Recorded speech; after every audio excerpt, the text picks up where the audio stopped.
لیکن سیدہ خدیجہ رضی اللہ تعالی عنہا نے اپنے مثالی شوہر کے اخلاق کا جو پرتو دنیا انسانیت کے سامنے پیش کیا،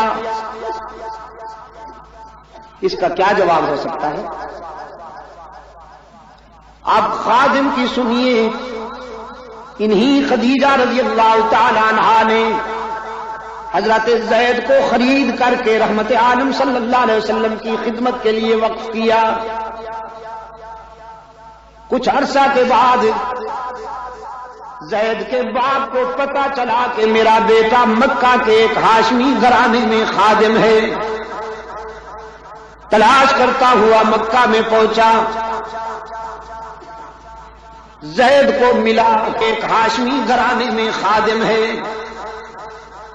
تلاش کرتا ہوا مکہ میں پہنچا، زید کو ملا، دیر تک روتا رہا،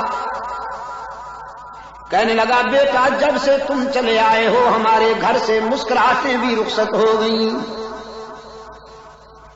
تمہاری ماں ہر وقت تمہاری انتظار میں دروازے کو دیکھتی اور روتی رہتی ہے کہ کب میرا لخت جگر آئے گا۔ تمہاری بہنیں بھی بے قرار ہیں، آؤ میں تمہیں لینے کے لیے آیا ہوں۔ زید کہتا ہے یہ باتیں بعد میں ہوں گی، آؤ پہلے میں تجھے اپنے آقا سے ملا دوں۔ باپ کی انگلی پکڑ کر رحمت عالم صلی اللہ علیہ وسلم کی بارگاہ میں لایا، بڑی تکریم سے، بڑے اعزاز سے اللہ کے محبوب نے اپنے خادم کے باپ کو خوش آمدید کہا۔ زید کا باپ کہتا ہے اللہ کے محبوب میں اپنے لخت جگر کو لینے کے لیے آیا ہوں، اس کے خریدنے پر جتنی رقم ادا کی گئی تھی میں اسے دگنی رقم دوں گا، مہربانی کیجئے۔ اس کے ماں کے آنسو دیکھے نہیں جاتے، اس کی بہنوں کی بے قراری دیکھی نہیں جاتی۔ رحمت عالم صلی اللہ علیہ وسلم نے فرمایا ہم کوئی معاوضہ نہیں لیں گے،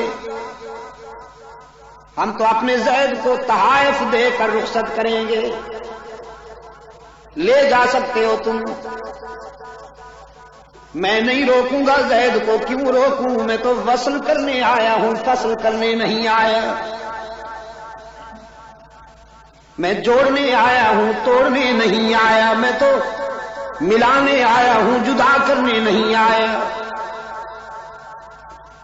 لے جاؤ زید کو۔ لیکن بس ایک شرط ہے کہ زید بھی جانے پہ راضی ہو، جبر نہ کیا جائے۔ باپ نے بیٹے کی طرف دیکھا،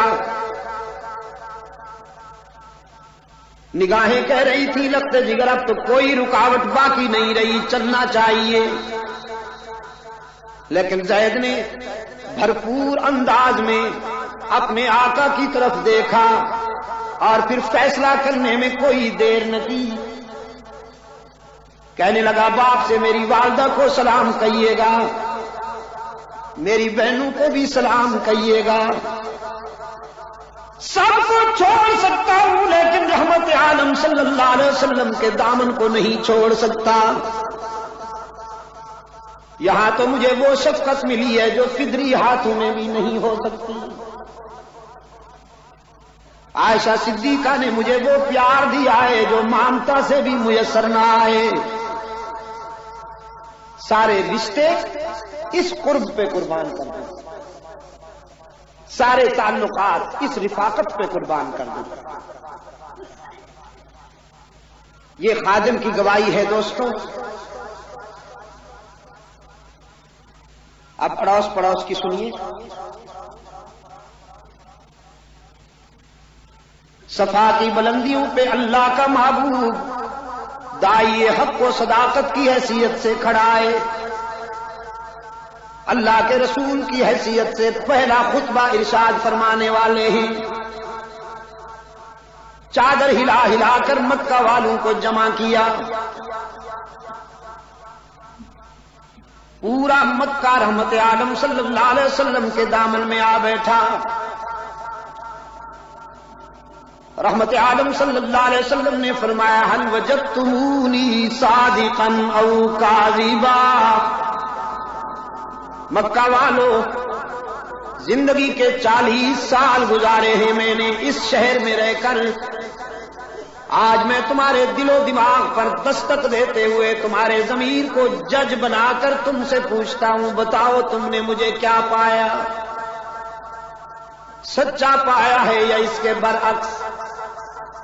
مکہ والوں نے ایک ہی آواز سے اعتراف کیا، جربناک مرارا ما رأینا فیک الا صدقا، وہ عبداللہ کے یتیم، ہم نے کئی بار آپ کو آزمایا، جب بھی آزمایا سچا پایا۔